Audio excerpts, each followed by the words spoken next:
Hey everybody, this is a quick video in case you have a Sony Pulse Elite headset for PlayStation and you need to do a hard reset to the factory default settings on it and wipe all of the Bluetooth pairing and everything off of it.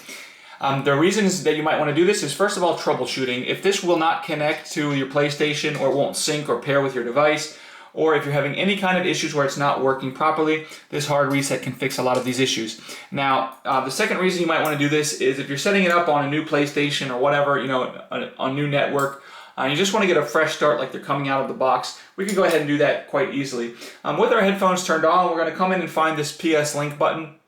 and we're just going to press it and hold it until the status indicator on the headset quickly blinks blue. This will take about 8 seconds. Then you're going to release the button, and then you're going to press and hold the button again for another approximately 8 seconds until the indicator quickly blinks blue again.